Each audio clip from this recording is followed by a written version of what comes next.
ಅದಕ್ಕೆ madam Prem sir, Rajesh sir, madam time ಕೊಡ್ತಾ ಇದ್ದೀವಿ ಇನ್ಮೇಲೆ. ಟೈಮ್ ವಾಚ್ ಕೊಡೋದಲ್ಲ, ನಿಮ್ಮ ಟೈಮ್ ನನಗೆ ಕೊಡಬೇಕು.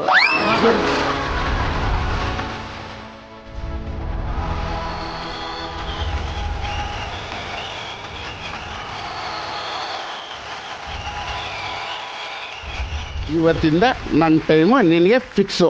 ಓಕೆ. ನಮ್ಮ ಮನೆಗೆ ಮಹಾಲಕ್ಷ್ಮಿ ಥರ ಬಂದೆ. ಈ ಮಹಾಲಕ್ಷ್ಮಿ ಮುಡಿಯಲ್ಲಿ ಮಲ್ಲಿಗೆ ಹೂವು ಇದ್ರೆ ಇನ್ನೂ ಮುದ್ದು ಮಹಾಲಕ್ಷ್ಮಿ ಥರ ಕಾಣಿಸ್ತೀಯ.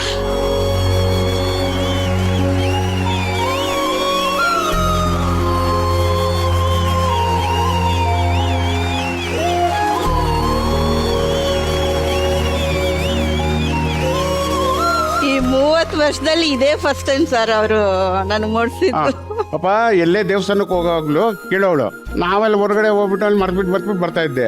ಏನು ಎಲ್ಲ ಇಷ್ಟೆಲ್ಲ ಮಾಡ್ತೀಯಾ, ಒಂಚೂರು ಹೂವು ತಂದು ಕೊಡೋಕ್ಕಾಗಲ್ವಾ ಅನ್ನೋಳು. ಅದೇನ ಸರ್ ನಾನು ಬರೋವಾಗೆಲ್ಲ ಮರ್ತು ಬಿಡ್ತಾ ಇದ್ದೆ. ಇವತ್ತು ಅದಕ್ಕೆ ಎಲ್ಲ ಸಮ್ಮುಖದಲ್ಲೂ ಇನ್ಮೇಲೂ ಎಲ್ಲ ಹಬ್ಬಕ್ಕೂ ಎಲ್ಲ ಫಂಕ್ಷನ್ಗಳಿಗೂ ತಂದು ಕೊಡ್ತೀನಿ.